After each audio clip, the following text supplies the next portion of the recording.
ఇప్పుడు దీనికి కొంచెం జెనెటిక్ కాజ్ అనేది మీరు అండర్లైనింగ్ జెనెటిక్ రిలేటెడ్ ఉంటుందన్నారు కదా, ఇంకేమైనా జీన్స్ గుర్తించారా సార్ ఈ ఆర్ఏకి?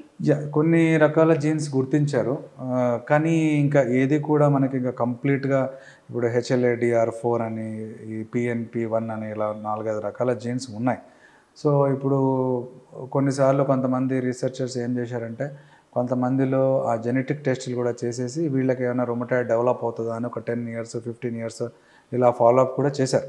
సో కొన్ని కంట్రీస్లో, ఈ మన యూరోపియన్ కంట్రీస్లో ఈ జీన్స్ గుర్తించినప్పుడు, ప్లస్ వాళ్ళకి క్లినికల్ ఎగ్జామ్ సీక్వెన్సింగ్ అని ఇట్లా మనం చేస్తూ ఉంటాము.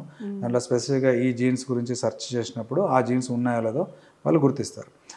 మన జీనోమ్ సీక్వెన్సింగ్లో అవి ఉన్న వాళ్ళకి డెవలప్ అవుతుందా లేదా అని ఫాలోఅప్ చేశారు కొంతవరకు. కానీ ఏది కూడా అంత పాజిటివ్ రిజల్ట్స్ రాలేదు. కానీ డిజీజ్ వచ్చిన వాళ్ళలో మాత్రం ఐడెంటిఫై చేస్తే ఇవి కనిపించాయి. సో అందుకనే జీన్స్ ఉన్నంత మాత్రాన డిజీజ్ వస్తుంది అని గ్యారంటీ లేదు. ఒక 100 మందికి జీన్స్ ఉంటే ఒకరికో ఇద్దరికో వస్తుంది. ఇది జీన్స్ ఉన్నా కూడా ఇది మనము చేతులారా చేసుకుంటే వచ్చే ప్రాబ్లం ఇది. అంటే బ్యాడ్ హ్యాబిట్స్, లేకపోతే అన్ఎక్స్పెక్టెడ్గా మనం ఏదైనా ఇన్ఫెక్షన్ బారిన పడడము, లైఫ్ స్టైల్ ఏది మనకి ముఖ్యంగా sedentary life style, obesity, lack of exercise, ఇవన్నీ ఉన్నా కూడా మనము ఈ type of autoimmune diseases, rheumatoid అనే కాదు, ఇన్ జనరల్ ఆటోఇమ్యూన్ డిజీజెస్లో పడే అవకాశాలు ఉంటాయి. ఓకే. ఇప్పుడు అట్ ప్రజెంట్ దీనికి ట్రీట్మెంట్స్ ఏమున్నాయి సార్? అంటే ఇప్పుడు సర్జరీ అంటే ఇంకా మరీ ఫైనల్ స్టేజ్లో సర్జరీ అనేది మీరు అన్నారు. యాక్చువల్గా ఇనిషియల్గా ఎలాంటి ట్రీట్మెంట్స్ ఇప్పుడు అవైలబుల్ ఉన్నాయి? రొమటాయిడ్కి చాలా ట్రీట్మెంట్స్ ఉన్నాయి. సో కామన్గా యూజ్ చేసే డ్రగ్స్ని మనం disease modifying anti rheumatic drugs అంటాం. ఈ రొమటాయిడ్కి యూజ్ చేసే మెడిసిన్స్ని. సో మామూలుగా అంటే రుమటాయిడ్లో పెయిన్ ఉంటుంది కాబట్టి పెయిన్ కిల్లర్స్, స్టెరాయిడ్స్ ఇవన్నీ టెంపరీ. ఏది మనకి బాగా సఫర్ అయ్యేటప్పుడు అప్పటి వరకు తగ్గించడానికి ఏదో కొద్ది రోజులు పెయిన్ కిల్లర్స్, స్టెరాయిడ్ ఇస్తాం, కానీ అది మెయిన్ ట్రీట్మెంట్ కాదు. సో చాలామంది మిస్టేక్ చేసేది ఏంటంటే, ఏదో పెయిన్ కిల్లర్ వేసుకుని ఏదైనా స్టెరాయిడ్ వేసుకుంటే కొంచెం రిలీఫ్ వచ్చిందంటే ఇది నాకు పనిచేస్తుందని అదే తింటూ ఉంటారు. So that is not the treatment. రొమటాయిడ్కి సపరేట్ ట్రీట్మెంట్స్ ఉంటాయి. యాంటీ రుమాటిక్ డ్రగ్స్ ఉంటాయి. ఎట్లయితే మనకి యాంటీబయోటిక్స్ ఉంటాయో, anti fungal drugs, antiviral drugs ఉంటాయి, అట్లా యాంటీ రుమాటిక్ డ్రగ్స్ ఉంటాయి. సో వీటిని disease modifying anti rheumatic drugs అంటాం. సో ఈ DMRDస్లో చాలా రకాలు ఉంటాయి. మనం కామన్గా యూజ్ చేసేది మెథోట్రెక్సేట్ అనే మెడిసిన్ యూజ్ చేస్తూ ఉంటాము.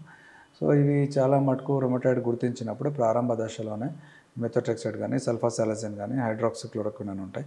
సో పేషెంట్ కండిషన్ని బట్టి డాక్టర్ గారు డిసైడ్ చేస్తారు ఏ డ్రగ్ ఇవ్వాలి అని.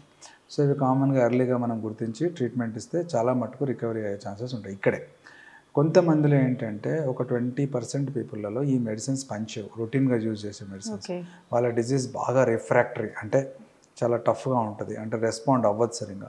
అటువంటి వాళ్ళకి ఇప్పుడు లేటెస్ట్గా అత్యాధునిక ట్రీట్మెంట్స్ వచ్చాయి. దాన్ని బయోలాజిక్ ట్రీట్మెంట్స్ అంటే, బయోలాజిక్ థెరపీస్ అంటే ఇంజెక్షన్స్. సో ఇంజెక్షన్స్ ఏంటంటే ఇప్పుడు మనం ఇందాక అనుకున్నాం, రొమటాయిడ్లో ఏమవుతుంది, ఈ కణాలు మనకి సెల్స్ ఏం చేస్తాయి, కొన్ని కెమికల్స్ సైటోకైన్స్ని రిలీజ్ చేస్తూ ఉంటాయి. ఆ సైటోకైన్స్ రిలీజ్ చేస్తే అవి వెళ్ళి టిష్యూని డ్యామేజ్ చేస్తాయి. సో వాటిలలో ముఖ్యంగా వచ్చే సైటోకైన్ TNF ఆల్ఫా అంటాం. సో మనకి ఇప్పుడు కొత్తగా వచ్చిన TNF ఆల్ఫా, సో అది రిలీజ్ చేస్తుంది. ఏది ఈ మన కణాలు మన వైట్ సెల్స్ ఆ TNF ఆల్ఫాని రిలీజ్ చేస్తే ఆ TNF ఆల్ఫా పోయి టిష్యూని డ్యామేజ్ చేస్తూ ఉంటుంది. సో ఆ TNF ఆల్ఫాని బ్లాక్ చేసే మెడిసిన్ బయాలజిక్. సో ఇట్లా ఇప్పుడు కొత్త డ్రగ్స్ అనమాట. సో ఇవి ఏం చేస్తాయంటే కరెక్ట్గా పోయి ఆ TNF ఆల్ఫాని బ్లాక్ చేస్తుంది. దాన్ని అక్కడ బ్లాక్ చేసేసరికి నీకు రొమటాయిడ్ రిలేటెడ్గా వచ్చే కాంప్లికేషన్స్, పెయిన్, డిజీజ్ అన్నీ కూడా క్యూర్ అవుతాయి. సో అలా ఇప్పుడు అట్లా లేటెస్ట్ మెడిసిన్స్ వచ్చినాయి. ఇంకా కొన్ని మెడిసిన్స్ IL-6 అని ఉంటుంది, దానికి ఇట్లాంటి ఇంటర్ల్యూకిన్ 6. సో IL-6ని బ్లాక్ చేసే మెడిసిన్ కూడా వచ్చింది. సో అది కూడా రొమటాయిడ్కి ట్రీట్మెంట్గా యూజ్ చేస్తాం. IL-6ని బ్లాక్ చేసే మెడిసిన్ యాక్టెమరా అని మనం కోవిడ్లో కూడా చాలా యూజ్ చేస్తాం. అక్కడ కూడా ఇన్ఫ్లమేషన్ ఎక్కువ ఉన్నప్పుడు ఈ IL-6 అనేది చాలా విడుదలయ్యేది. సో ఎక్కువ IL-6 విడుదల అవ్వడం వల్ల మొత్తం ఇన్ఫ్లమేషన్ తోటి చాలా మటుకు లంగ్స్ డ్యామేజ్ అయిపోయి, రొమటాయిడ్లో కూడా IL-6 ఎక్కువ ఉండడం వల్ల టిష్యూస్ మొత్తం డ్యామేజ్ అయ్యే అవకాశాలు ఉంటాయి. సో ఈ IL-6ని బ్లాక్ చేసే డ్రగ్స్. సో ఇలా పర్టికులర్గా ఏదైతే టిష్యూని డ్యామేజ్ చేస్తుందో దాన్ని బ్లాక్ చేసే డ్రగ్ని ఇప్పుడు లేటెస్ట్గా డెవలప్ చేశారు. అంటే దాన్ని టార్గెటెడ్ థెరపీ అంటారు. ఇది ఉంది కాబట్టి కరెక్ట్గా వెళ్ళి ఆ టార్గెట్ని బ్లాక్ చేస్తుంది. సో అటువంటి లేటెస్ట్ థెరపీస్ వచ్చాయి ఇప్పుడు. So they are giving good results మనకి. కాకపోతే ఒకటి ఏంటంటే కొంచెం కాస్ట్ ఎక్కువ ఉంది కాబట్టి అందరికీ అందుబాటులో లేవు. సో రొటీన్గా వాడే మెడిసిన్స్ వాడి ఎప్పుడైనా వీటి వల్ల తగ్గనప్పుడు సో ఆ మెడిసిన్స్ మనం వెళ్తాం.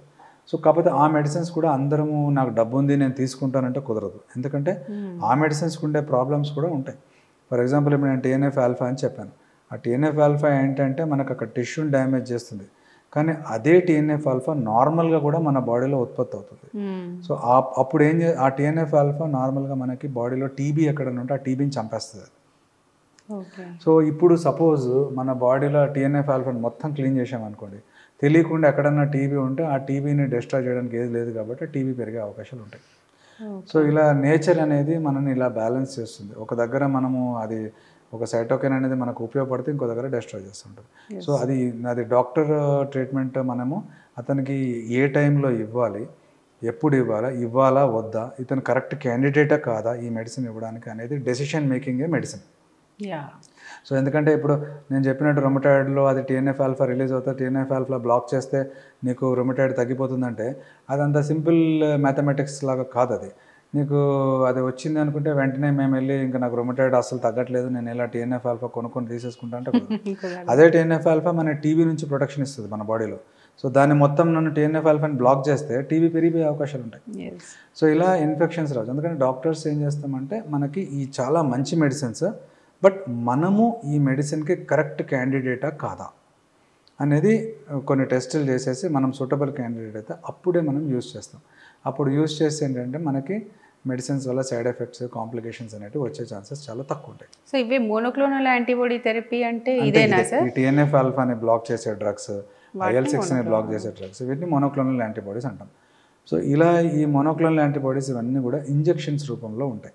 ఇప్పుడు కొత్తగా ఏంటంటే జాక్ ఇన్హిబిటర్స్ అని వచ్చినాయి. జాక్ ఇన్హిబిటర్స్ అనేటివి ఏంటంటే ఇవి సేమ్ వీటిలోనే పనిచేస్తాయి. టార్గెటెడ్ థెరపీస్ ఇంట్రాసెల్యులర్ అంటే సెల్ లోపలికి వెళ్ళి పనిచేస్తూ ఉంటాయి. సెల్ లోపలికి వెళ్ళి ఇవన్నీ సైటోకైన్స్ రిలీజ్ అయ్యే దగ్గర బ్లాక్ చేస్తూ ఉంటాయి అనమాట. ఇవి కొత్తగా వచ్చినాయి ఇప్పుడు Jack inhibitors. Last 2 to 3 years నుంచి అవైలబుల్ ఉన్నాయి మన కంట్రీలో. ఇవి ఆల్మోస్ట్ లాస్ట్ 10 years నుంచి వచ్చాయి. లక్కీగా ఏంటంటే లాస్ట్ 1.5 year బిఫోరే పేటెంట్ అయిపోయి మన కంట్రీలోకి వచ్చాయి. ఈ బయాలజిక్ డ్రగ్స్ అనేటివి మేము ఫస్ట్ 2009లో యూజ్ చేసిన బయాలజికల్ మెడిసిన్ 3.5 lakhs ఉండేది ఒక డోస్ ఖర్చు, ఒక ఇంజెక్షన్కి. అది 6 months 1 year వరకు పనిచేసేది. ఇప్పుడు దాని కాస్ట్ వచ్చి 60,000 అయింది. 60,000 50,000 సో అట్లా. సో ఈ టార్గెటెడ్ డ్రగ్స్ జాక్ ఇన్హిబిటర్స్ కూడా మేము పర్ మంత్ కాస్ట్ అనేది 25,000 ఉండేది ఇప్పుడు 5 years బిఫోర్. ఇప్పుడు పర్ మంత్ కాస్ట్ అనేది 2,000కి వచ్చింది. సో లక్కీగా ఏంటంటే అన్ని డ్రగ్స్ పేటెంట్ అయిపోయిన తర్వాత మన ఇండియన్ ఫార్మాస్యూటికల్ కంపెనీస్ ప్రొడక్షన్ పెరగడంతో మనకి కాస్ట్ అంతా కూడా చాలా తగ్గిపోయింది. సో ఒకప్పటికంటే కూడా అవైలబుల్ లేని ట్రీట్మెంట్స్ ఇప్పుడు పేషెంట్స్కి చాలా అందుబాటులో తక్కువ కాస్ట్లో అవైలబుల్ ఉన్నాయి. కానీ మిస్యూజ్ కూడా చేయకూడదు ఈ డ్రగ్స్ని. సో దీనికి సరైన డాక్టర్, స్పెషలిస్ట్, రొమటాలజిస్ట్ లేకపోతే ఫిజిషియన్ దీంట్లో ఎక్స్పీరియన్స్ ఉన్నవాళ్ళని అడిగితే వాళ్ళు అన్నీ చెక్ చేసి చెప్పాను కదా, మెడిసిన్ తోటి అడ్వాంటేజ్ ఉంటుంది, డిసడ్వాంటేజ్. మెడిసిన్ అనేది జస్ట్ ఒక మెషిన్ గన్ లాంటిది. అది మనము మిలిటరీ చేతిలో ఉంటుంది, టెర్రరిస్ట్ చేతిలో ఉంటుంది. సో దాన్ని ఎట్లా వాడాలనేది తెలియాలి, అంతేగాని అది గన్ను చెడ్డది కాదు. సో ఇట్లనే మెడిసిన్ బ్యాడ్ కాదు. మెడిసిన్ తోటి సైడ్ ఎఫెక్ట్ వచ్చిందంటే మెడిసిన్ బ్యాడ్ కాదు, అది యూజ్ చేసే పద్ధతి అనేది కరెక్ట్గా ఉండాలి. సార్ ఇప్పుడు ఈ కోవిడ్ వ్యాక్సినేషన్ తర్వాత వ్యాక్సిన్స్ వేయించుకోవడం వల్ల అంటే 2nd dose 3rd dose ఇట్లా అన్ని డోసులు ఎక్కువ వేయించుకోవడం వల్ల ఈ రుమాటిక్ డిసీజెస్ వస్తున్నాయి, సైటోకైన్స్ అటాక్ పెరుగుతోంది అనేది ఒక వాదన ఉంది. దీని గురించి మీరు ఏమంటారు? Correct. So even Covid vaccine అనే కాదు, జనరల్గా ఏ వ్యాక్సిన్ తీసుకున్నా కూడా కొంత ఆటో ఇమ్యూన్ ప్రాబ్లమ్స్ వచ్చే ఛాన్సెస్ ఉంటాయి. సో ఇది ఇప్పుడు కోవిడ్ తోటి మనకి కోవిడ్ అంటే మాస్ వ్యాక్సినేషన్ అయింది కాబట్టి మనం దీని గురించి ఎక్కువ డిస్కస్ చేస్తున్నాము. బట్ ఈ కాన్సెప్ట్ అనేది ఆల్మోస్ట్ లాస్ట్ ఒక 10-15 years నుంచే ఉంది.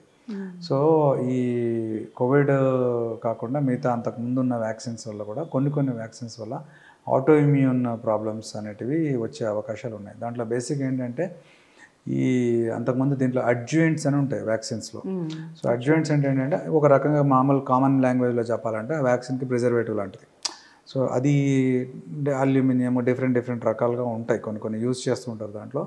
సో మనము వ్యాక్సిన్ ఇచ్చినప్పుడు కొన్ని వ్యాక్సిన్స్లో అడ్జువెంట్స్ ఏవైతే ఉంటాయో వాటికి మన బాడీ ఒక రియాక్షన్ క్రియేట్ చేస్తుంది, ఇమ్యూన్ రియాక్షన్ స్టార్ట్ అవుతుంది. అది ఆటో ఇమ్యూనిటీగా మల్టిప్లై అవుతుంది. ఇది కూడా ఎవరికి, కొంతమందికి ఆ జెనెటిక్ టెండెన్సీ ఉన్న వాళ్ళకి, అందరికీ కాదు.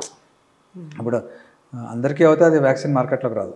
సో ఇది ఏంటంటే నేను చెప్పాను కదా ఇందాక కూడా, ఏ డిసీజ్ రావాలన్నా కూడా వాళ్ళకి జెనెటికల్గా వాళ్ళకి ఆ రిస్క్ ఉండాలి. ఎస్. దీన్ని మనము ఈ సైంటిఫిక్ లాంగ్వేజ్లో జెనెటికల్గా రిస్క్ అది ఇది అంటాము. నార్మల్ ఊర్లో ఉన్న లాంగ్వేజ్లో చెప్పాలంటే మన తలరాత ఎట్లా రాసుంటే అది అట్లా అవుతుంది అనుకోవాలి.